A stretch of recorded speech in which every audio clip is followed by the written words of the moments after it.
बात शुरू करते हैं। लास्ट लेक्चर हमने 4 प्लग की है ना, सॉरी 12 प्लग की बात क्लियर है। तो उम्मीद करते हैं सभी समझ में आया है। तो डाउट है तो पूछना, तो बच्चे को डाउट है तो आप नीचे रिप्लाई कर सकते हो। तो बच्चे को डाउट है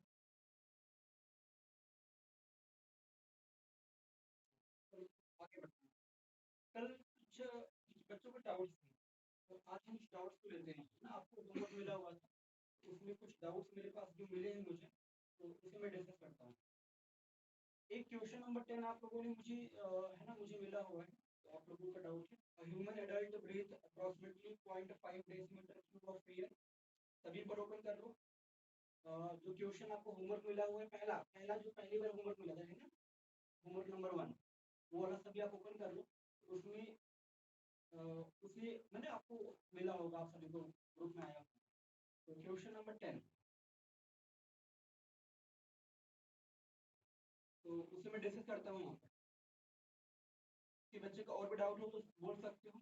तो चलो, मुझे क्वेश्चन 10 आया हुआ था तो मैं एक्सप्लेन करता हूँ। तो क्वेश्चन आप सबको पीडीएफ फॉर्म मिला हुआ है ग्रुप में, आप उसे ओपन करके देख लो एक बार।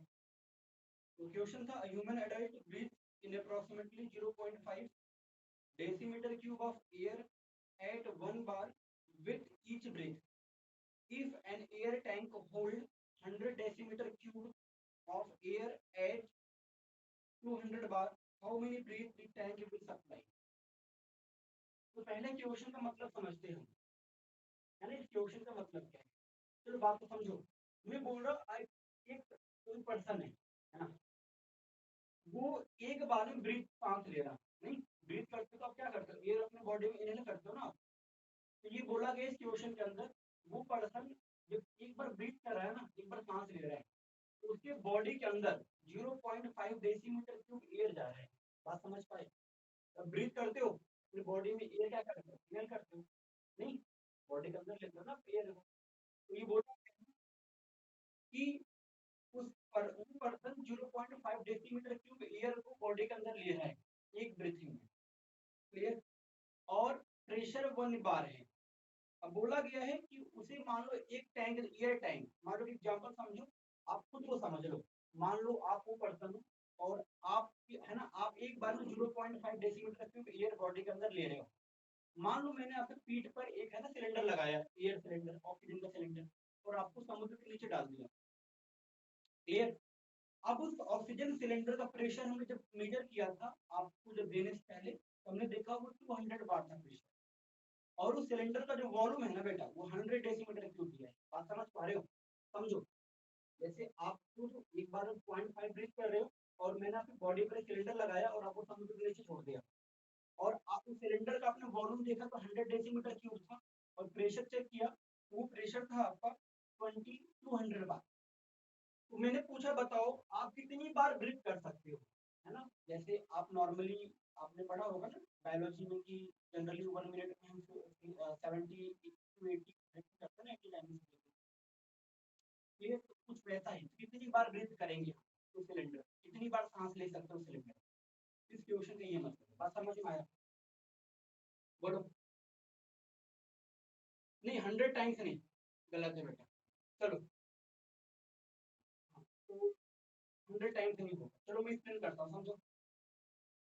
पहले क्वेश्चन मतलब समझ में आया क्या, क्या बोला जा रहा है, क्वेश्चन क्या बोल रहे हैं, समझ में आया सबको।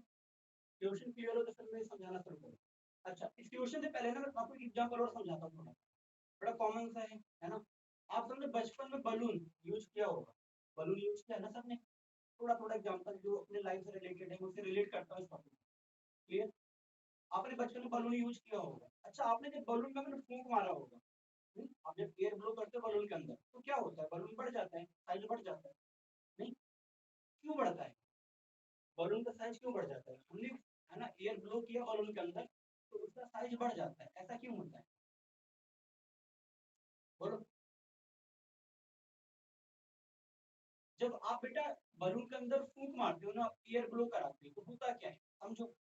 होता क्या है, आपने एयर ब्लो कराया, तो चुप, आपने अंदर एयर फूंक मारा, तो क्या होगा, अंदर प्रेशर बढ़ जाएगा। बलून एक क्या वाल की तरह काम कर रहा है ना, उसका जो सरफेस होगा बाहर, अंदर आपने फूंक मारा तो अंदर क्या होगा, एयर के पार्टिकल तो पहुंचा रहे हो ज्यादा पार्टिकल होंगे बोलो ज्यादा प्रेशर क्रिएट होगा।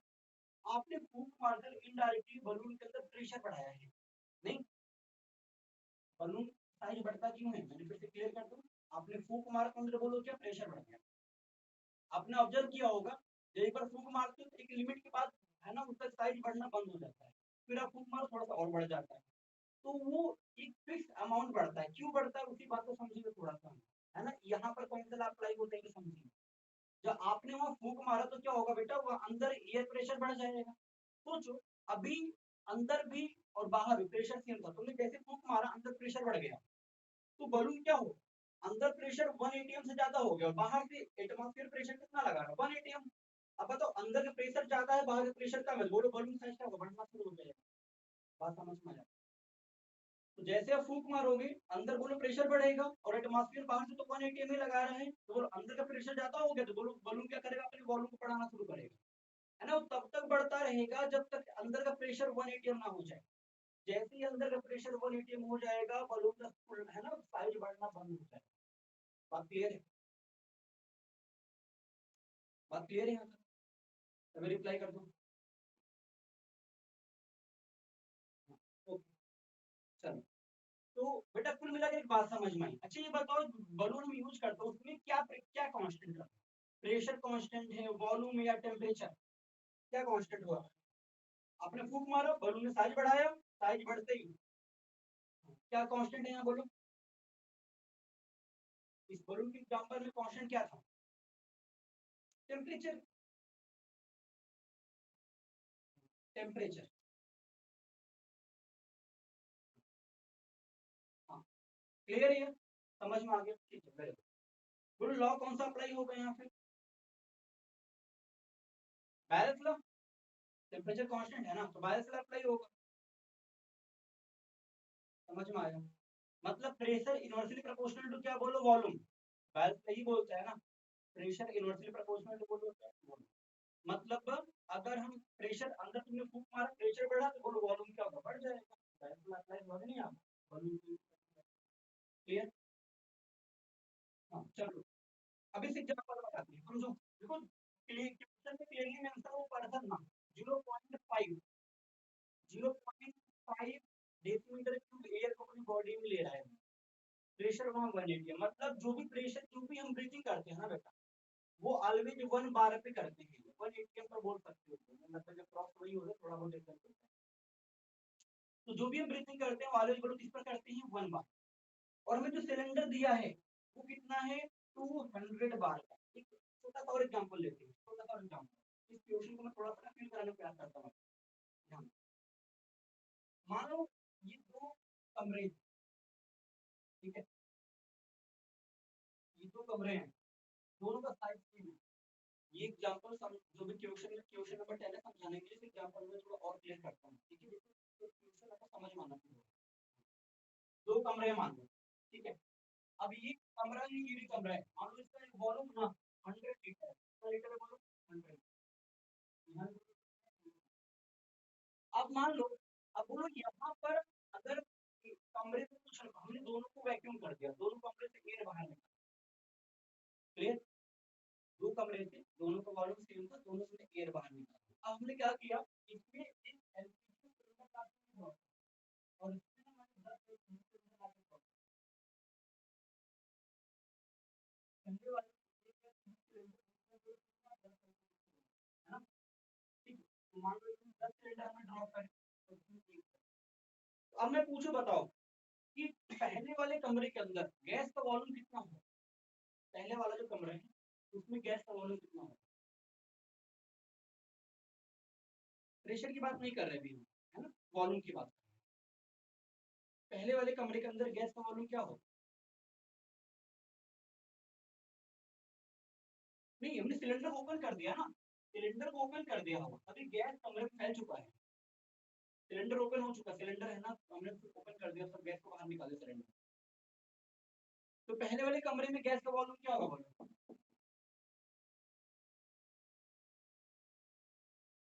100 लीटर होगा।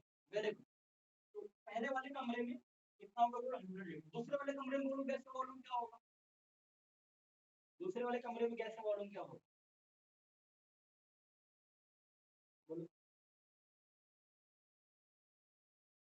मोर देन 100 होगा, इक्वल टू 100 या less than 100? More than, equal to और लेस देन।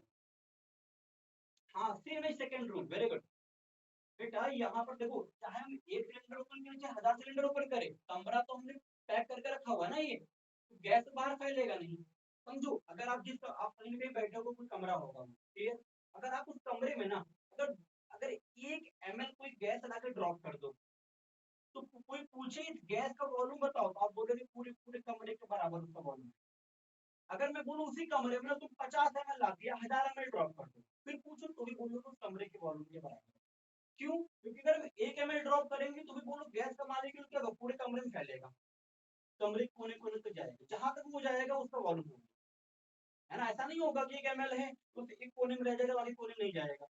अभी आपने देखा होगा ना, एलपीजी को आप किसी कमरे की किसी कोने में ओपन कर दो, तो देखो पूरे कमरे में है ना महकना शुरू कर देता है, नहीं?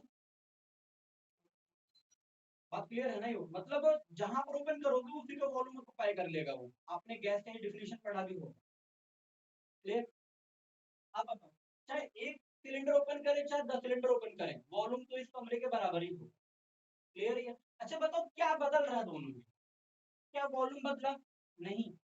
हम टेम्परेचर भी सेम मानते हैं, मान लो एटमॉस्फेयर में ही है टेम्परेचर, बोलो क्या है ना, तो बोलो क्या यहाँ वॉल्यूम चेंज हो रहा है?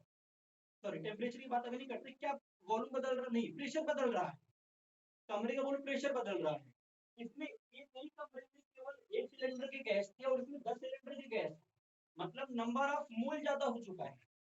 जब कमरे में ज्यादा number of mole of gas हो चुका है, जब ज्यादा मोल होगा बोलो ज्यादा कोलिजन हो, नहीं? जब ज्यादा मोल होगा उस कमरे गैस के कमरे के अंदर तो ज्यादा कोलिजन होगा, ज्यादा कोलिजन होगा तो ज्यादा प्रेशर क्रिएट होगा। और क्लियर है? बोलो, मतलब प्रेशर बढ़ जाएगा, पहले वाले कमरे का प्रेशर कम होगा, दूसरे वाले कमरे का प्रेशर बोलो क्या होगा, ज्यादा होगा। बात क्लियर? चलो अच्छा, अब मैं आपको बोलता हूँ ना, मान लो कुछ ऐसा हो गया कि जो एक कमरे का जो ये सरफेस था, बाउंड्री था, ये तो रिजिड था, क्लियर? अच्छा, मान लो हम ये मान लेते हैं कि एक सिलेंडर की वजह से इस कमरे का प्रेशर हो चुका है 1 atm। मान लो रफली मैंने बोला कि एक सिलेंडर जो ओपन किया, इस कमरे का प्रेशर मान लो 1 atm। अगर मैं इस कमरे में 10 ओपन कर दूं सिलेंडर, तो ऑब्वियस सी बात प्रेशर 1 atm से ज्यादा जाएगा ना, तो प्रेशर क्या होगा, 1 atm से ज्यादा होगा, क्लियर? 1 से ज्यादा होगा, बट एक्यूरेटली नहीं बोल सकते क्या होगा, 10 होगा 20 होगा, बट एक इतना एक रफ आइडिया कि मोर देन 10 हो, मोर देन 1 हो, ठीक है? एक्यूरेट का मतलब ही नहीं है यहाँ पर, क्लियर है? एक्यूरेट की बात बाद में। ये तो क्लियर हो गया कि इस कमरे का प्रेशर कम होगा, यहाँ मान लो 1 atm तो बोले हम मोर देन 1 atm होगा, मान लो यहाँ पर 10 atm हो गया प्रेशर, कितना हो गया 10 atm, क्लियर? 10 atm हो गया।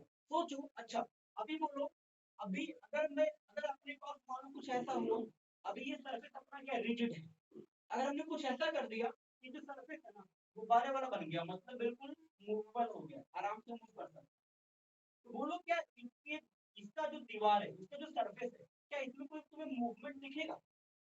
क्या पहले वाले बॉक्स के अंदर, पहले वाले कमरे में क्या कोई मूवमेंट तुम्हें समझ में आएगा? हमने ये मान लिया, मान लो जो कमरे का दीवार है वो मूवल, बलून होता है ना, फूंक मारता फैल जाता है, तो मान लो कुछ वैसा ही है, मान लो बलून टाइप की कुछ है, तो बलून का ही सरफेस समझ, तो क्या यहाँ पर कोई चेंज आएगा? क्या यहाँ पर इसका वॉल्यूम बढ़ेगा घटेगा या वही रहेगा? चलो रिप्लाई करो। हाँ, वॉल्यूम चेंज नहीं होगा, क्यों नहीं चेंज होगा बताओ? पहले वाले में वॉल्यूम चेंज नहीं होगा, क्यों नहीं चेंज होगा? क्योंकि सर देखो, अंदर से तो 1 atm लग रहा और बाहर कौन है, एटमॉस्फेयर, वो भी कितना लगा रहा है, 1 atm लगा रहा है, अंदर से भी 1 atm बेटा, बाहर से भी 1 atm, तो नेट कितना हो गया 0, मतलब इसकी वॉल्यूम तो चेंज नहीं है, क्लियर? बात डन है यहाँ तक? Very good. चलो, अब हमने कहा मान लो इस कमरे का वॉल्यूम हो चुका, इसका प्रेशर हो चुका 10 atm, अभी तो इसका 1 atm माना था, हमने कहा ना प्रेशर बदलेगा यहाँ पर, तो मान लो 10 atm हो चुका है। अब बताओ क्या होगा, इसका वॉल्यूम बढ़ेगा घटेगा या कांस्टेंट रहेगा? सेकंड वाले कमरे का वॉल्यूम क्या होना चाहिए अगर ये मूवल हो चुका है? हाँ, सेकंड एक्सपैंड हो जाएगा, वेरी गुड। फर्स्ट में कोई चेंज नहीं होगा, सेकंड वाला एक्सपैंड हो जाएगा। और ये कब तक एक्सपैंड होगा, सेकंड वाला कमरा बोलो कब तक एक्सपैंड होगा? सेकंड वाला जो कमरा है अपना वो कब तक स्पेंड होगा, कब तक स्पेंड होगा बेटा, कब तक बढ़ेगा वॉल्यूम, वो तो लिमिट होगा ना उसका, कब तक बढ़ेगा। हाँ, जब वो वॉल्यूम तब तक बढ़ता रहेगा जब तक कि अंदर का प्रेशर जो अभी हमने मान के रखा है 10 एटीएम हो चुका है, जब ये अंदर का जब तक 1 नहीं हो जाता ये बढ़ता रहेगा बढ़ता रहेगा बढ़ता रहेगा। ये स्टॉप तब हो जाएगा जब अंदर प्रेशर कितना हो जाए बोलो 1 एटीएम। क्लियर है ये? क्योंकि pressure inversely proportional to volume, तो ये तब तक बढ़ेगा। अभी कितना प्रेशर अंदर का, अंदर प्रेशर यहाँ पर है 10 एटीएम, हमने कहा मान लो एक सिलेंडर एटीएम तो 10 से 10, एक रफली एग्जांपल समझ लो। क्लियर? एक मिनट कैलकुलेशन क्या होगा उसकी बात में बात करते हैं। हमने कहा ये वॉल्यूम तब तक बढ़ेगा ना जब तक कि अंदर का प्रेशर कितना ना हो जाए बोलो 1 एटीएम ना हो। अगर अंदर का बेटा 1 हो गया ना तो ये क्या होगा, स्पेंड होना बंद हो जाएगा। बात क्लियर? अच्छा क्यों हो गए 1 एटीएम पर बंद, क्योंकि बोलो बाहर से तो 1 ही लग रहा है ना, अंदर से भी 1 लगेगा, तो बोलो नेट 0 हो गया, एक्सपेंसर बोलो बंद हो जाएगा। बात क्लियर? वेरी गुड, क्लियर है? डाउट किसी बच्चे को? हाँ चलो अब बताओ, अब बताओ तो इसका बोलो वॉल्यूम क्या हो, कुछ ना कुछ वॉल्यूम तो बढ़ जाएगा ना इसका बेटा। अब बताओ समझो, अब इसी अब क्वेश्चन पर आते हैं, ये समझ में आ गया ना, अब हम क्वेश्चन पर आते हैं। अब क्वेश्चन देखो, अब एक ह्यूमन है ना, वो बेटा 1 बार में ब्रीथिंग कर रहा है, कितना 0.5 डेसीमीटर, उसके जो टैंक है ना उसमें 100 डेसीमीटर की उसका वॉल्यूम है, और उसका जो प्रेशर है ना तो वो 100 बार है। तो हमने कहा बेटा जो ह्यूमन बीइंग होगा हमारा क्या करेगा, तो प्रेशर ब्रीथिंग किस पर करता है 1 बार, और सिलेंडर का प्रेशर कितना है बेटा 200 बार।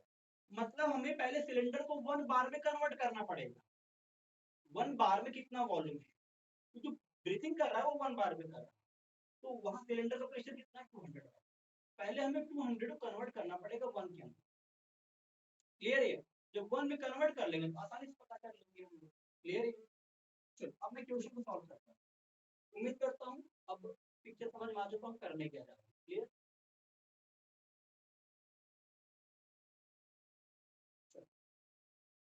ब्रीथिंग अपनी किस पर होने वाली बेटा 1 बार, ध्यान। तो हमें क्या दिया है, जो ह्यूमन बीइंग है कितना प्रेशर कितना गैस एब्जॉर्ब कर रहा है तो कितना इनहेल कर रहा है 0.5 डेसीमीटर क्यूब, एक 0.5 डेसीमीटर क्यूब गैस को अपनी बॉडी के अंदर ले रहा है। ठीक है, और प्रेशर कितना बोलो 1 बार। अब बताओ, अब जो सिलेंडर उसने रखा है उस सिलेंडर में कितना वॉल्यूम है बोलो 100 डेसीमीटर, और प्रेशर कितना बोलो 100। तो बताओ हमें पहले क्या करना पड़ेगा, हमें पहले ये पता करना पड़ेगा जो सिलेंडर में जो गैस है वो 200 बार का है। उसे पहले पता करना पड़ेगा कि रियल में इसका वॉल्यूम देख रहा है 100 डेसीमीटर, बट क्या रियल में 100 है, इसे पहले कन्वर्ट करेंगे 1 बार, तो पता चलेगा रियल में इसका वॉल्यूम क्या है। समझ में आया बात? बोलो formula E1 V1 equal to what, pressure कितना बोलो 200 और वॉल्यूम कितना बोलो 100, और हमें कन्वर्ट किसमें करना है 1 बार के अंदर, एक बार में ब्रेक करना है। क्लियर? क्या यहाँ डाउट किसी बच्चे को, ये हो गया वॉल्यूम 20,000, क्या यहाँ तक किसी बच्चे को डाउट है? क्लियर? वेरी गुड, यहाँ तक डाउट है किसी को? नहीं तो चलो अब आते हैं, समझो समझो, देखो वो इंसान है ना, ये समझो, अगर मान लो आप एक बार में 0.5 डेसी या लीटर, मान लो एग्जांपल लीटर ही लेते हैं, अगर मान लो आप एक बार में 0.5 लीटर गैस अपने बॉडी के अंदर ले रहे हैं, और एक सिलेंडर में बेटा 10 लीटर गैस या 10 लीटर एयर है, कितनी बार ब्रीथ कर पाओगे आप? 20 बार ना। एक बार में 0.5 ले रहे हो तो 20 बार में कितना 10 लीटर खत्म हो जाएगा। कैसे निकाला आपने? 10/0.5 कर दिया। तो वही चीज यहाँ पे, उस सिलेंडर में रियल में जो गैस है ना बेटा 20,000 डेसीमीटर क्यूब, तो हमें एक बार में हम कितना ले रहे हैं 0.5 डेसीमीटर क्यूब, एक बार में 0.5 डेसीमीटर क्यूब, तो कितनी बार ब्रीथिंग होगी, नंबर ऑफ ब्रीथिंग क्या होगा,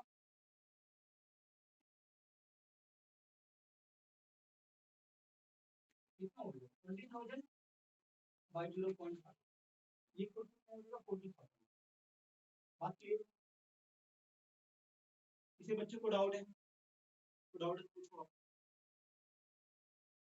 फिर से बताएं, फिर से दोबारा सुनो, मैंने कहा देखो हम जो ब्रीथिंग करते हैं बेटा वो एक बार में करते हैं, और क्वेश्चन में क्लियरली मेंशन है कि जो ह्यूमन बीइंग है ना वो 1 बार में ब्रीथिंग करता है। बट जो सिलेंडर वो लेके गया ना, सिलेंडर जो उसके पास है बेटा, वो जो सिलेंडर है उसमें प्रेशर है 100 बार और 200 बार, तो क्या हम ब्रीथिंग 200 बार पे करते हैं, नहीं, हम करते हैं 1 बार पे। तो जो सिलेंडर का वॉल्यूम था ना वो था 100 डेसीमीटर क्यूब, तो पहले हमें चेक करना पड़ेगा कि 200 बार के 100 डेसीमीटर क्यूब उसका वॉल्यूम सिलेंडर का, तो एक बार में कितना वॉल्यूम है, तो हमने कन्वर्ट कर दिया, तो बोले एक बार में कितना वॉल्यूम आ गया उसका 20,000 डेसीमीटर। बात क्लियर यहाँ, क्योंकि हम जो ब्रीथिंग कर रहे हैं वो एक बार में कर रहे हैं, क्वेश्चन में क्लियरली मेंशन है। अभी डन हुआ,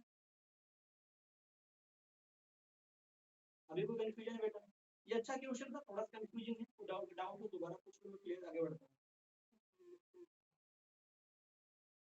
क्वेश्चन नंबर 14, चलो हाँ, अब हम क्वेश्चन नंबर 14 लेते हैं, ये क्लियर हो गया। अभी कुछ बच्चों को डाउट अभी आया, क्वेश्चन नंबर 14 वेदांत, चलो बेटा वेदांत आपका क्वेश्चन है वेदांत को, radius of bubble at the bottom of the tank shown below was found to be 180 M. आपको जो होमवर्क मिला है कि वो शीट नंबर 1 दूसरा क्वेश्चन नंबर 14, आप सभी बच्चे देख लो क्वेश्चन को, कि होमवर्क क्वेश्चन कराया जा रहा है जो डाउट्स आते हैं, जो डाउट्स मेरे पास आए हैं उससे मैं डिस्कस कर रहा हूँ।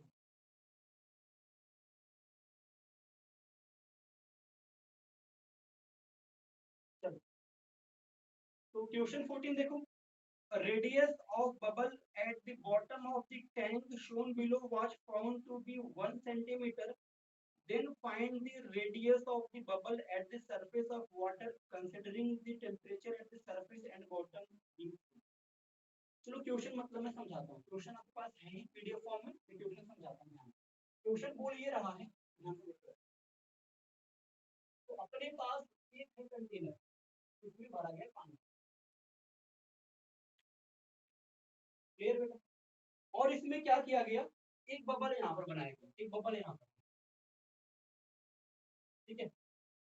चलो अब मैं बुक में एक ही फिगर बनाया, मैं जोड़ रहा हूँ, ठीक है, तो एक बार बॉटम में पूछ रहा हूँ और एक बार सरफेस में पूछ रहा हूँ, तो मैं एक बार बबल सरफेस ड्रॉ,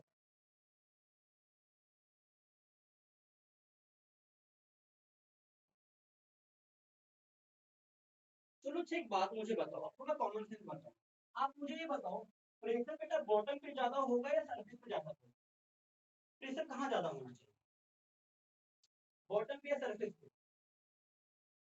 बॉटम में प्रेशर ज्यादा होना चाहिए। अच्छा बताओ कितना होगा, बॉटम प्रेशर कितना होना चाहिए बेटा, atmospheric pressure, atmospheric pressure plus liquid की डेप्थ का प्रेशर, नहीं एचडीजी, बोलो एटमॉस्फेरिक प्रेशर प्लस, हाँ वेरी गुड, एच हाइट का प्रेशर, वाटर प्रेशर प्लस बोलो क्या एचडीजी, क्लियर। चलो यहाँ पर आ जाओ, बोलो यहाँ कौन सा प्रेशर लग रहा, केवल एटमॉस्फेयर का लग रहा, बोलो यहाँ तो एक कॉमन सेंस पहले डेवलप करते हैं, है ना, क्वेश्चन सॉल्व तो करेंगे बट पहले कॉमन सेंस डेवलप करते हैं अपने माइंड में। तो आप ये बताओ यहाँ प्रेशर क्या लग रहा है ज्यादा, क्योंकि यहाँ पर एटमॉस्फेयर साथ में हाइट का वाटर भी प्रेशर लगा है, यहाँ पर केवल कौन प्रेशर लगा रहा है, बोलो एटमॉस्फेयर। आप मुझे ये बताओ प्रेशर, तुम्हें एक बात समझ आ चुका होगा कि यहाँ प्रेशर बोलो क्या लग रहा है ज्यादा, नहीं, तो फर्स्ट वाले फिगर में प्रेशर ज्यादा लग रहा है, तो जब प्रेशर ज्यादा लग रहा है तो वॉल्यूम क्या छोटा हो जाएगा ना, उससे जो बबल बना था वॉल्यूम छोटा हो जाएगा ना, यहाँ प्रेशर कम लग रहा है, बोलो वॉल्यूम क्या बड़ा हो जाएगा, नहीं, एक कॉमन सेंस, क्वेश्चन क्या देखेंगे बट एक कॉमन सेंस तो ये बोलता है ना कि अंदर बोलो प्रेशर ज्यादा लग रहा है तो बोलो तो वॉल्यूम कम हो जाएगा, और ऊपर वाले बोलो प्रेशर कम लग रहा तो वॉल्यूम बड़ा हो जाएगा, बात क्लियर है। हाँ, या आपने कभी बेटा फील किया होगा, कभी आपने अगर फील किया हो घर में, अगर आप पानी में है ना, बाल्टी में पानी रख दो आप, तो आपने कभी देखा है जो बबल सरफेस पर होता है ना छोटा होता है, जैसे ऊपर आना शुरू करते हैं साइज बढ़ना शुरू हो जाता है।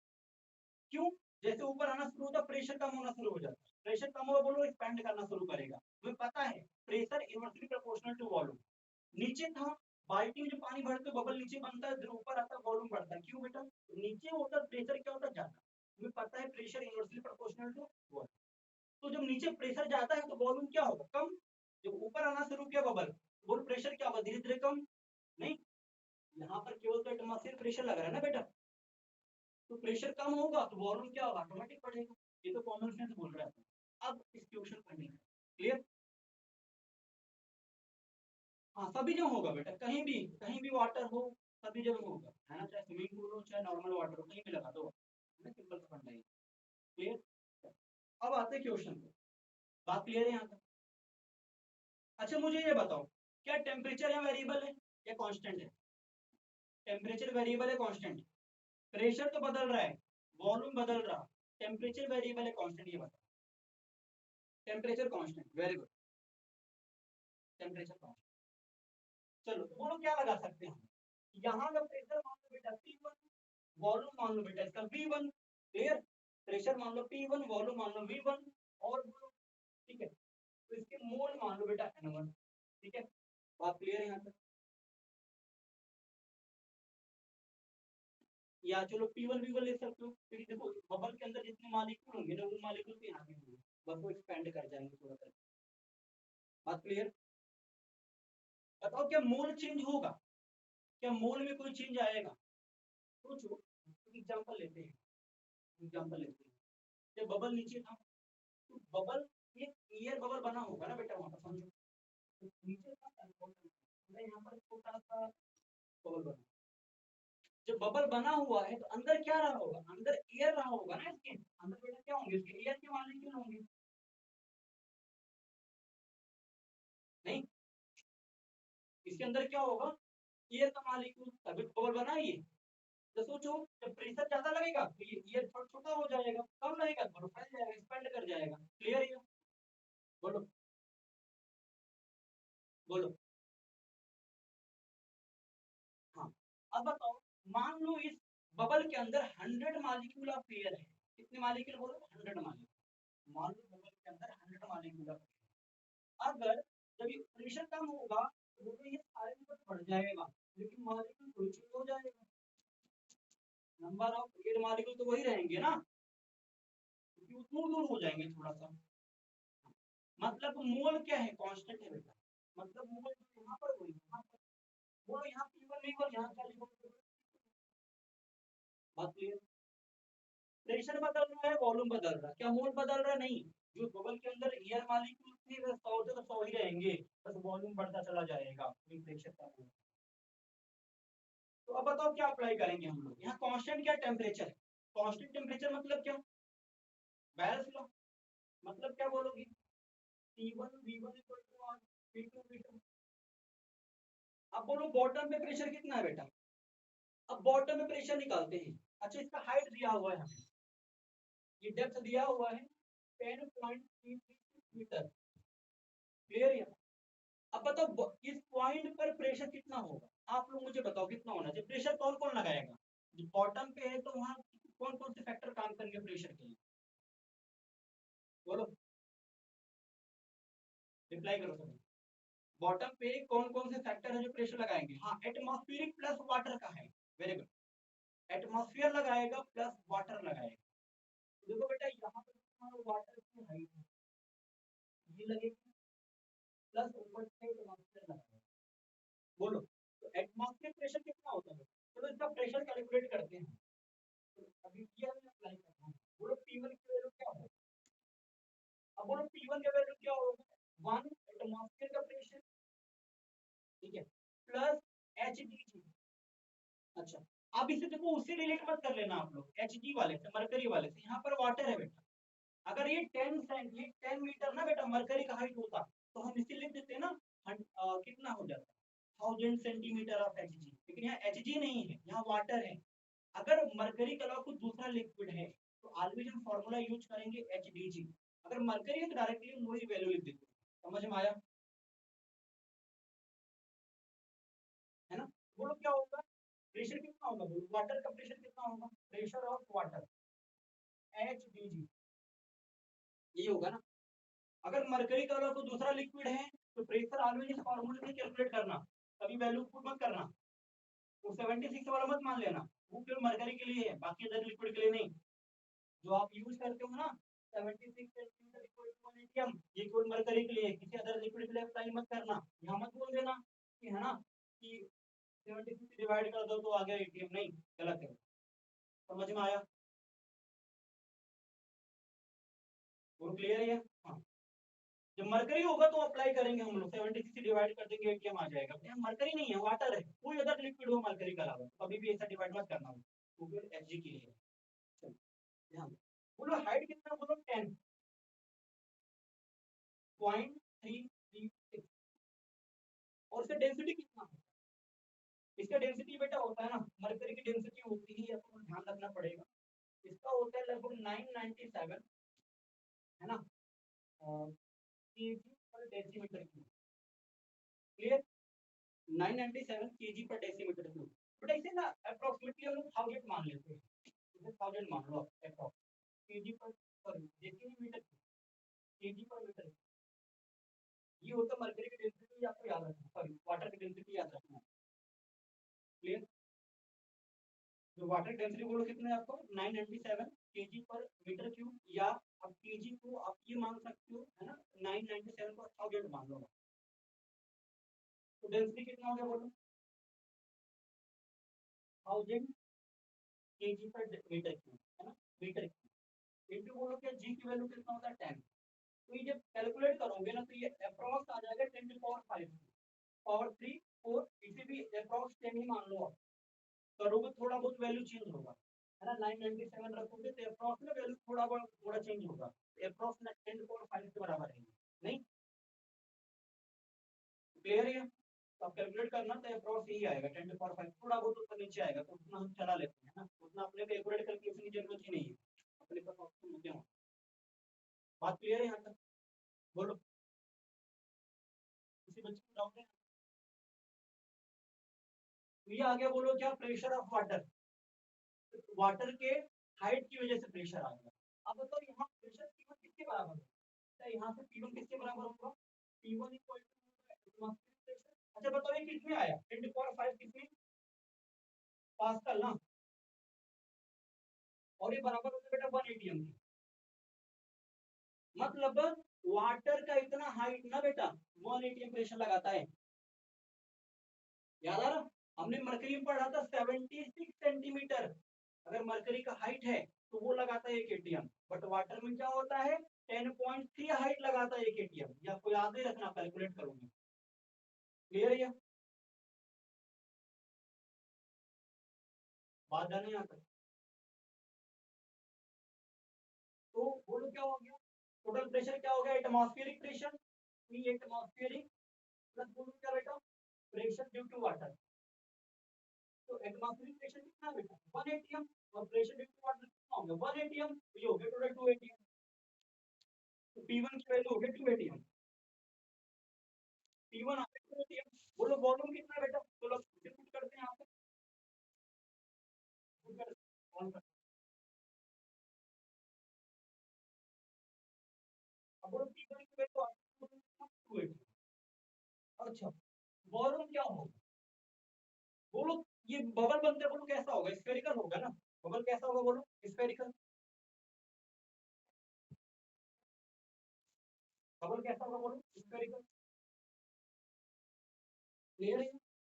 अब बोलो स्पेस का वॉल्यूम क्या होता है बेटा 4/3 पाई आर क्यूब, मान लो यहाँ पर रेडियस बेटा r1 है, यहाँ से रेडियस r2 इक्वल टू क्या हो जाएगा बोलो P2, प्रेशर बाद में कितना है बोलो, यहाँ पर कितना प्रेशर लग रहा है केवल एटमॉस्फेयर का, तो 1 एटीएम इंटू 4/3 पाई r2, तो क्या पूछा है आपसे,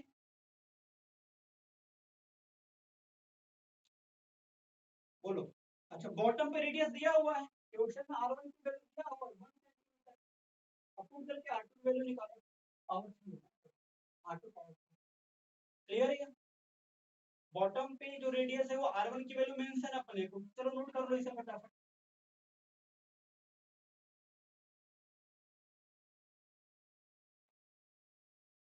नोट कर लो इसे आपको।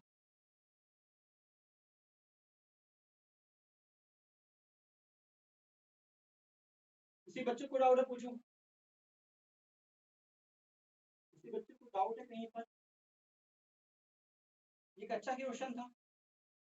और इसमें जो दूसरा वाला पार्ट है ना, दोबारा ट्राई करना एक बार। पहला वाला पार्ट मैंने डिस्कस कर दिया, दूसरा पार्ट है if absolute temperature at the surface is 4 times that of the bottom then find the radius. तो ट्राई करोगे उसके लिए, वहां क्या कर देना बेटा, P1 V1 by T1 लगा देना, बाई T1 कर देना, बाई T2 कर देना। P1 V1 by T1 equal to what, P2 V2 by T2। नहीं, इसका आंसर आएगा 2 पावर कितना, 4 बाई 3 पाई कट गए यहाँ से। R1 की वैल्यू कितना है बेटा, 1 है, R1 की वैल्यू 1 है, तो 2 into 1 cube equal to what, R2 power 3। तो R2 equal to R2 power 3 equal to कितना, 2। तो R2 equal to 2 power 1 by 3, ये होगा आंसर। क्लियर है? 2 raised to 1 by 3 power 1 by 3, very good, okay.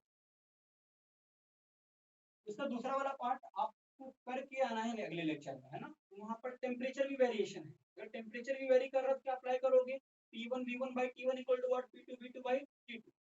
Clear है? P1 V1 by T1 equal to P2 V2 by T2। Note कर लिया सबने?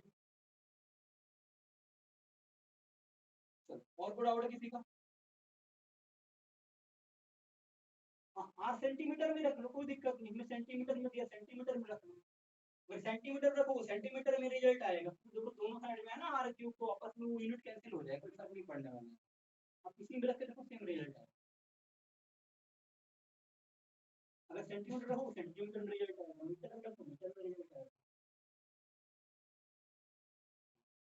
Question number 15। Okay, 15। अच्छा, 15 को मैं समझाता हूँ थोड़ा आपको, इसे आपके लिए होमवर्क रहेगा, ट्राई करके आओगे। क्लियर? 15 बड़ा अच्छा क्वेश्चन है। चलो 15 पर हम बात करते हैं। उसका 14 का सेकंड पार्ट कर लोगे आप सभी ना, 14 का सेकंड पार्ट कर लोगे सभी ना। बस टेम्परेचर लगा देना, T1 नीचे लगा देना, T1 की वैल्यू पुट कर देना, T1 इक्वल टू T कर देना, T2 इक्वल टू 40 कर देना, 4 टाइम जाता है। बाकी सब यही करना है। क्वेश्चन नंबर 15 ये बोल रहा, इसे मैं समझाता हूँ और ये आप ट्राई करके आओगे नेक्स्ट लेक्चर में। ये बोल रहा 10 centimetre length of air is trapped by a column of Hg, 8 centimetre long in capillary tube, horizontal fix as shown below. ये सभी क्वेश्चन आप सबके पास पीडीएफ फॉर्म में मिला हुआ है, तो मैं क्वेश्चन लिखवा नहीं रहा हूँ, बस एक बार मेरी।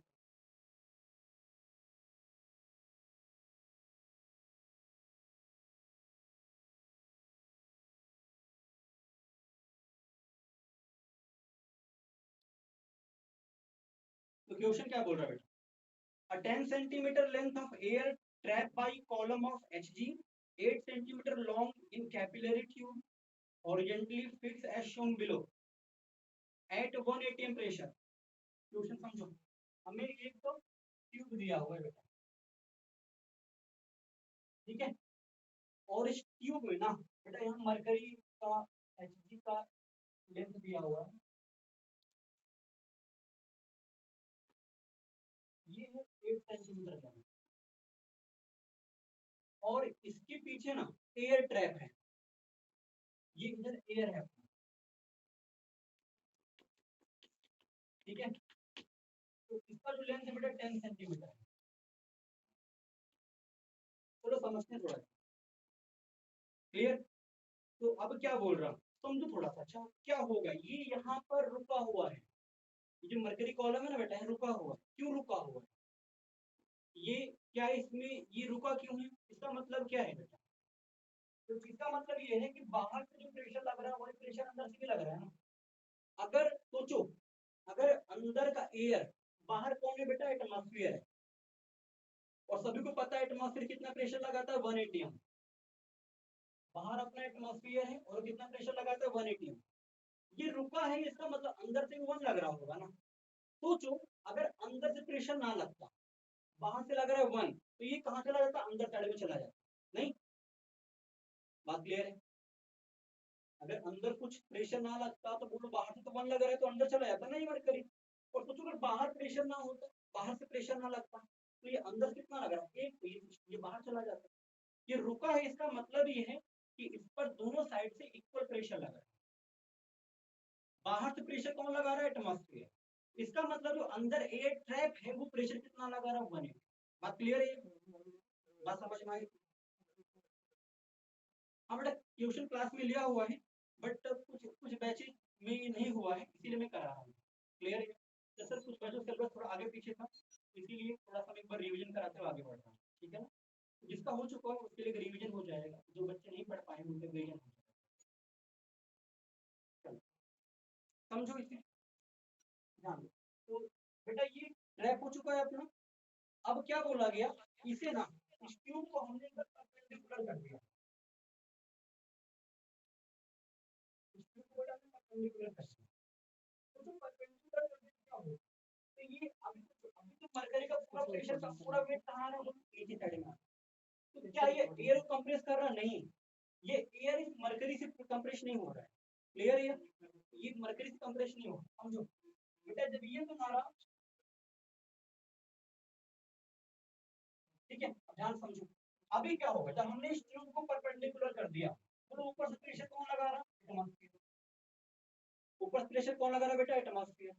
और बताओ इस मरकरी का वेट काम कर रहा है कि नहीं, यहाँ पर मरकरी का वेट काम कर रहा है ना बेटा, यहाँ पर एटमॉस्फेयर प्रेशर प्लस बोलो क्या, मरकरी का प्रेशर। अब बताओ, अभी तक केवल एटमॉस्फेयर का कोच कर रहा था ये नीचे वाला गैस। अब बताओ ये दोनों मिलकर इस एयर कंप्रेस कर रहे हैं, ये फिर से रुक गया है। इसका मतलब क्या बेटा, अंदर से लगने वाला प्रेशर, अंदर से जो ट्रैप एयर है, प्रेशर ऑफ ट्रैप एयर किसके बराबर होगा, pressure of Hg plus pressure of atmosphere. नहीं, ये तो होगा ना, एटमॉस्फेयर प्लस मरकरी दोनों मिलकर इस अंदर वाले ट्रैप एयर को कंप्रेस कर रहे हैं। इसका मतलब इसमें दोनों काउंटर किया हुआ है, मतलब दोनों का प्रेशर का सम बोलो क्या होगा, अंदर वाले ट्रैप एयर के प्रेशर के बराबर होगा। बात क्लियर है यहाँ तक? कोई डाउट किसी बच्चे को, बोलो। ओके, इसे ट्राई करना एक बार आप लोग, है ना? तो थोड़ा सा डिटेल थोड़ा सॉल्व कर देता हूँ। बोलो, प्रेशर एटमॉस्फेयर कितना है, 1 है, और मरकरी कितना बोल रहे थे, 8 सेंटीमीटर, वो 8 सेंटीमीटर। और आपको पता है कि 1 एटीएम इक्वल टू होता है 76 सेंटीमीटर ऑफ Hg। बोलो क्या आंसर होगा, 76 सेंटीमीटर। तो अंदर बोलो प्रेशर कितना हो गया बेटा, अंदर प्रेशर हो कितना तुम्हारा, 84 सेंटीमीटर। सोचो यहाँ प्रेशर क्या है, P1, वॉल्यूम क्या है V1, यहाँ प्रेशर क्या है P2, वॉल्यूम बेटा V2। तो क्या लगाओगे यहाँ पर, P1 V1 equal to what, P2 V2।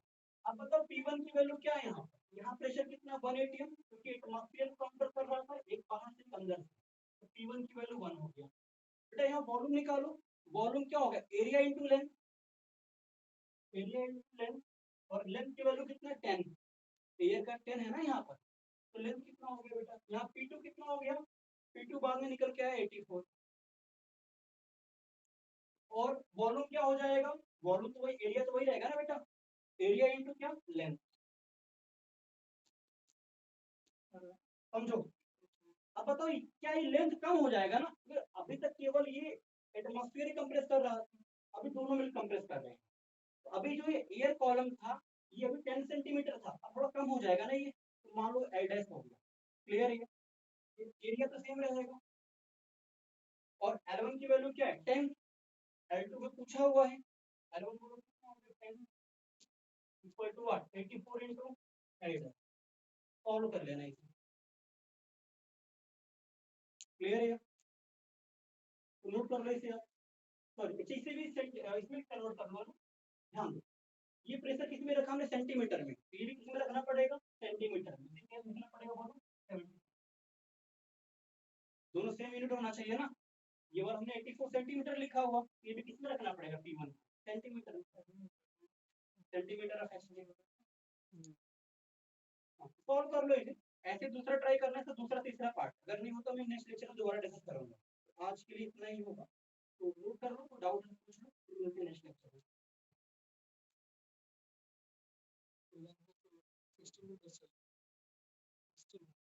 अभी बेटा जो तुम्हारा डाउट है नेक्स्ट लेक्चर में बात करेंगे उस पर, है ना। अभी आपका फिजिक्स का लेक्चर, तो जो भी डाउट है प्लीज सेंड कर दो, मैं नेक्स्ट लेक्चर में सभी डाउट है ना धीरे धीरे करके लिखूंगा।